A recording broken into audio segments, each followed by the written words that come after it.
আসসালামু আলাইকুম। এইচএসসি উচ্চতর গণিত প্রথম পত্র ত্রিকোণমিতির মধ্যে আমাদের একটা গুরুত্বপূর্ণ অংশ আছে, সেটা হলো কোণ। দুটি সরলরেখা পরস্পর কিভাবে ছেদ করছে সেটা কোণের মাধ্যমে পরিমাপ করা যায়। আবার দুটি সরলরেখা পরস্পর যে কোণে ছেদ করে সেই কোণকে পরিমাপ করা হয় ডিগ্রির মাধ্যমে। ঠিক আছে, তো কোণকে পরিমাপ করা হয় ডিগ্রির মাধ্যমে। তাহলে ডিগ্রি যদি এমন হয় যে দুটি সরলরেখা এমন ভাবে অবস্থান করতেছে যে এদের মধ্যবর্তী কোণ 1 ডিগ্রি থেকে কম, তাহলে সেই মধ্যবর্তী কোণ কিভাবে পরিমাপ করব? এটা নিয়ে একটা সমস্যা। এটার সাথে আমি যদি একটা উদাহরণ দেই, যে কোনো কিছু যদি মিটারে পরিমাপ করা না যায়, তাহলে আমরা কিসে পরিমাপ করি? সেন্টিমিটারে পরিমাপ করি। তাহলে ডিগ্রিতে পরিমাপ করা না গেলে এর থেকে ছোট একটা একক যদি থাকতো, তাহলে সেটা ব্যবহার করে আমরা অবশ্যই ভালোভাবে ওই কোণকে পরিমাপ করতে পারতাম।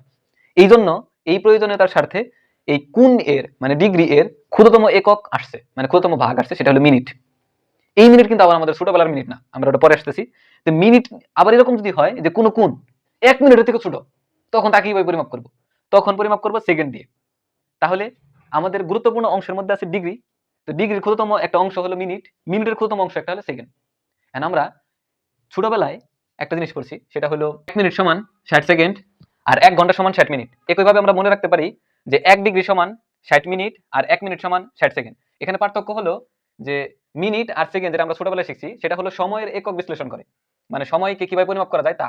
আর এখানে মিনিট আর সেকেন্ড দ্বারা বোঝায় যে একটা সরলরেখা আর একটা সরলরেখার মধ্যে কিভাবে ছেদ করছে, তারা কিভাবে অবস্থান করতেছে তা পরিমাপ করা হয়। অর্থাৎ কোণের পরিমাপ করার জন্য এখানে এই ডিগ্রি, এই মিনিট, এই সেকেন্ড ব্যবহার করা হয়, আর এখানে সময়ের পরিমাপের জন্য মিনিট আর সেকেন্ড ব্যবহার করা হয়। তাহলে আমরা যদি এই বিষয়ের উপর একটা এক্সাম্পল দেখি, তাহলে এরকম আছে যে সাইন 119 ডিগ্রি 59 মিনিট আর 60 সেকেন্ড। তাহলে এখানে আমরা একটা জিনিস খেয়াল করব যে 1 মিনিট সমান 60 সেকেন্ড। তাহলে যেহেতু এখানে 60 সেকেন্ড আছে, তাহলে আমি এর পরিবর্তে 1 মিনিট লিখতে পারি। ওই 1 মিনিট আর এই 59 মিনিট যুক্ত হয়ে, মানে যোগ হয়ে হবে হলো 60 মিনিট। আর 60 মিনিট সমান 1 ডিগ্রি। তাহলে 60 মিনিট সমান যদি 1 ডিগ্রি হয়, তাহলে এই 60 মিনিটের পরিবর্তে 1 ডিগ্রি লিখতে পারি। ওই 1 ডিগ্রি 119 ডিগ্রির সাথে যুক্ত হয়ে 120 ডিগ্রি হবে। তাহলে পরের লাইনে আমরা এটা সরাসরি এর মান বের করা যায়, কিন্তু আমাদের জানা মান থেকে যদি বের করতে চাই, তাহলে এটাকে এভাবে লিখে প্রকাশ করতে পারি যে 90 যোগ 30। তাহলে 90 যেহেতু বিজোড় গুণিতক আকারে আছে, তাহলে এখানে সাইন কোণটা পরিবর্তন হয়ে কজে পরিণত হবে।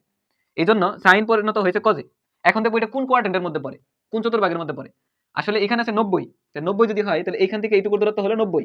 এরপরে আর প্লাস আছে 30 ডিগ্রি, তাহলে এই পর্যন্ত আসবে প্রথম চতুর্ভাগে।